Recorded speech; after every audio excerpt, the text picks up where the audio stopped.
Le Congo est pris au piège. Un piège invisible. Un piège mortel. Un complot mondial si bien organisé que personne n'ose en parler. Mais la question c'est pourquoi ? Pourquoi un pays qui possède toutes les richesses dont le monde a besoin est-il condamné à la misère ? Qui orchestre cette tragédie ? Ce que tu vas découvrir va te scandaliser. Parce que ce piège n'est pas qu'une malédiction pour le Congo. Il pourrait être en train de détruire ta propre vie sans que tu ne le saches. Et si tu veux découvrir pourquoi, regarde ça. Le Congo, c'est une anomalie. Un pays qui pourrait dominer l'économie mondiale. Un pays assis sur un trésor. Sous ses pieds, le tableau de Mendeleïev en entier. En réalité, le Congo devrait être une puissance mondiale.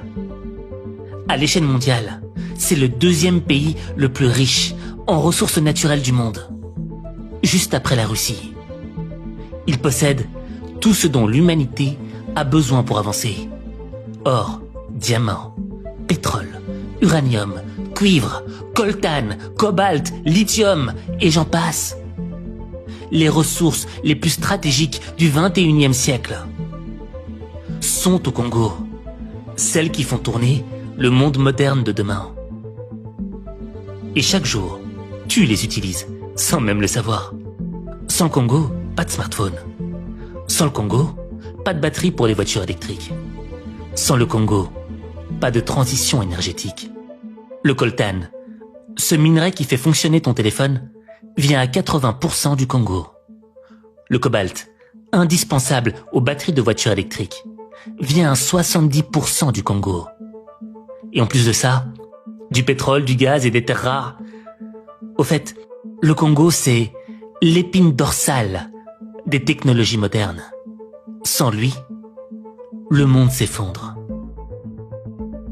Alors, imagine un instant, si le Congo exploitait pleinement ses ressources, avec une bonne gestion, il pourrait être l'un des pays les plus riches du monde, un leader énergétique pour l'Afrique et au-delà, un acteur majeur dans l'économie mondiale. Il pourrait rivaliser avec les grandes puissances comme les États-Unis, la Chine ou l'Europe. Mais voici la vérité. Le Congo n'est pas une superpuissance. Malheureusement, il ne contrôle pas sa richesse. Et il est maintenu artificiellement dans la pauvreté. 24 000 milliards de dollars en ressources naturelles. Et 70% de la population qui vit avec moins de 2 dollars par jour. Moins de 3000 kilomètres de routes goudronnées. Pour un pays grand comme toute l'Europe de l'Ouest. Pour aller de Kinshasa à Goma, c'est comme si tu devais faire Paris-Moscou. Et en plus de ça, tu rajoutes 140 groupes armés qui contrôlent des territoires entiers.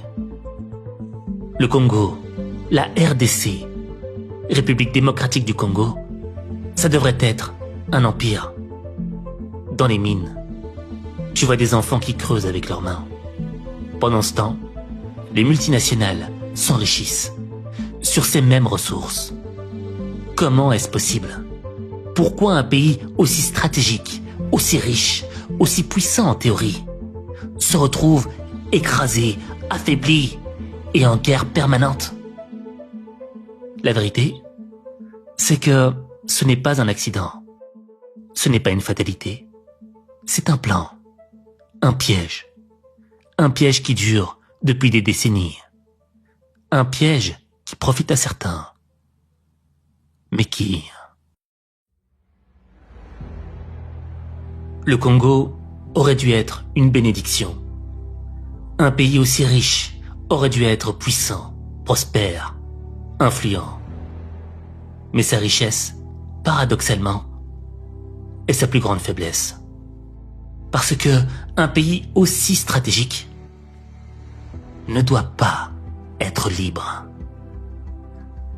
Regarde l'histoire. Chaque fois qu'un pays tente de reprendre le contrôle de ses propres ressources, il dérange. L'Irak avait du pétrole. On l'a réduit en cendres. La Libye de Kadhafi voulait créer une monnaie africaine adossée à l'or. On l'a assassiné. Le Burkina Faso de Thomas Sankara voulait libérer l'Afrique du pillage occidental. On l'a éliminé. Et le Congo ? C'est le jackpot des ressources mondiales. Un pays aussi riche ne peut pas être laissé entre les mains de son propre peuple. C'est trop dangereux. Alors, on l'affaiblit, on l'épuise, on l'étouffe, sous un chaos qui ne doit jamais finir. C'est triste à dire, mais le Congo est devenu un pays sous perfusion du chaos. Plus de 140 groupes armés, des guerres civiles qui ne s'arrêtent jamais, des conflits alimentés par des forces, mais des forces invisibles. Parce qu'un pays en guerre, c'est un pays qui ne peut pas se défendre. Un pays qui ne regarde pas ce qu'on lui vole sous ses pieds. Et pendant ce temps-là, on s'entretue, entre nous. Pendant que d'autres pillent en silence. Le coltan, le cobalt, l'or, tout disparaît. Tout doit disparaître. Tout est extrait, revendu et profite à ceux qui financent l'instabilité. Et qui sont-ils ? Des multinationales peu scrupuleuses, des gouvernements étrangers et parfois même des élites locales corrompues. Tout le monde se sert, sauf le peuple congolais. Dans le fond, quand tu regardes les choses comme ça, tu prends conscience que on n'a pas affaire à une guerre. On a affaire à du business. Un Congo stable serait une superpuissance. Un Congo instable, c'est un supermarché à ciel ouvert. Aucun contrôle, aucune taxe, aucune régulation. Juste des ressources pillées sans aucune résistance. C'est pour ça que chaque tentative de paix échoue. C'est pour ça que chaque leader qui veut changer les choses disparaît. Parce que un Congo fort changerait l'équilibre du monde. Et tant que ce pays ne reprendra pas le contrôle de ses richesses, il restera une proie. L'instabilité n'est jamais un accident.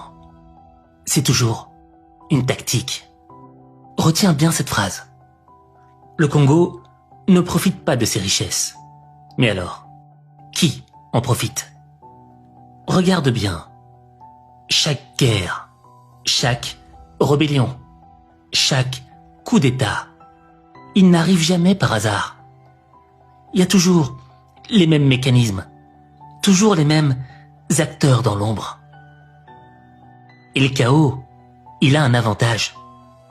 Quand un pays est instable, déséquilibré, quand un gouvernement n'a plus aucun contrôle, les multinationales font ce qu'elles veulent. Elles exploitent les mines illégalement. Elles payent des rebelles pour sécuriser l'accès aux ressources. Elles financent des politiciens corrompus pour garantir le silence.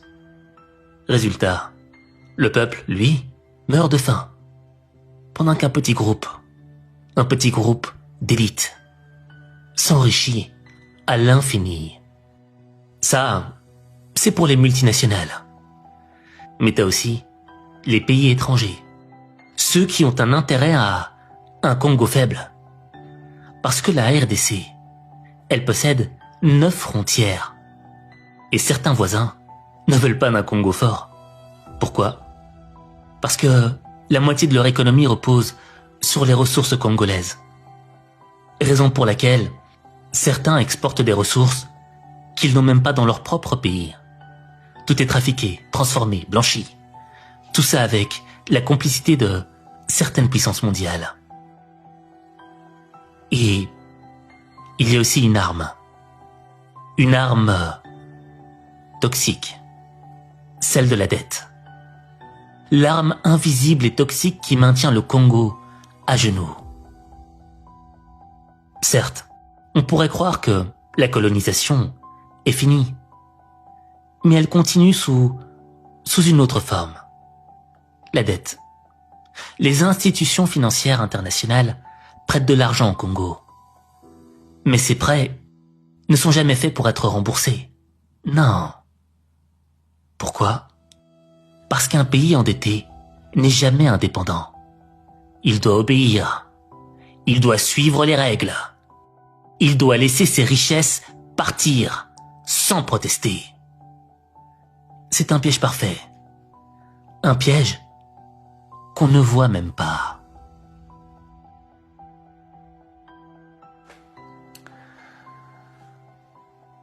Tu sais ce qui est bizarre ? C'est que la guerre au Congo, on n'en entend jamais parler dans les médias. Et moi-même, pour ma part, c'est pas grâce aux médias que j'ai appris l'existence de cette guerre au Congo. Non. C'était grâce à un pote lors de mon adolescence. Il était venu tout droit de Bek, Bukavu, le Kivu, au Congo.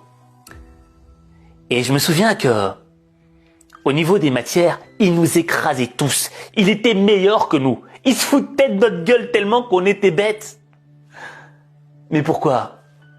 Il y avait une différence entre mon pote congolais et nous qui avions grandi en Europe.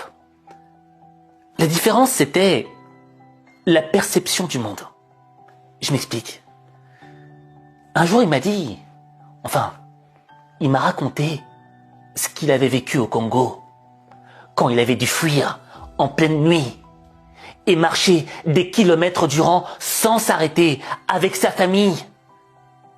Pourquoi ? Parce qu'il y avait des rebelles armés qui étaient arrivés dans sa ville. Et que s'il y restait avec sa famille et tous les autres qui y habitaient, ils étaient tous finis. Alors imagine-toi quand t'es un gamin qui a entre 10 et 11 ans et que tu dois fuir parce que tu sais qu'il y a des gens là-bas qui sont prêts à te tuer, toi et ta famille. Quelle est ta perception du monde ? Elle est différente de la mienne. Petit enfant pourri gâté, tu vois ce que je veux dire ? Qui a tout ce qu'il veut à sa disposition, qui est nourri par ce que la télé lui apportait. Moi, à l'époque, j'étais nourri par Love Story, par toutes les conneries que je voyais à la télé. Je pensais que c'était ça, le monde. C'est pour ça que j'étais nul à l'école. Ça n'avait pas de réel intérêt pour moi. Mais mon pote congolais, l'école, pour lui, c'était extrêmement important. Parce que l'école, c'était le lieu où il pourrait avoir assez de connaissances pour pouvoir s'en sortir dans la vie et devenir indépendant et bâtir une vie en sécurité avec sa famille. Tu vois la différence de perception du monde ? Et tu sais, quand je repense à ce passé, je me sens pas coupable. Non, je me sens responsable. C'est différent. Parce que ce pote a fait naître en moi une certaine conscience du monde. Et ce dont j'ai pris conscience, c'est que, tu vois, lorsqu'on regarde la RDC, le Congo, on voit que l'objet de cette guerre, c'est quoi ? C'est de maintenir le pays dans une certaine instabilité pour faire en sorte que l'État, dans le fond, le gouvernement, ne soit jamais assez fort pour structurer le pays. Parce que là, c'est open bar, tu vois. On peut se servir autant qu'on le souhaite. On doit rien à personne. Eh bien, cet état de fait du Congo, on peut le retranscrire dans nos propres vies à nous. Tu vois, nous aussi, on a des éléments extérieurs qui viennent perturber, distraire notre développement professionnel, notre développement personnel, faire naître la meilleure version de nous-mêmes. Et dans le fond, on est en guerre sans en prendre conscience. Je vais te poser une question. Combien de fois t'as décidé de ne pas travailler, de faire un pas de côté,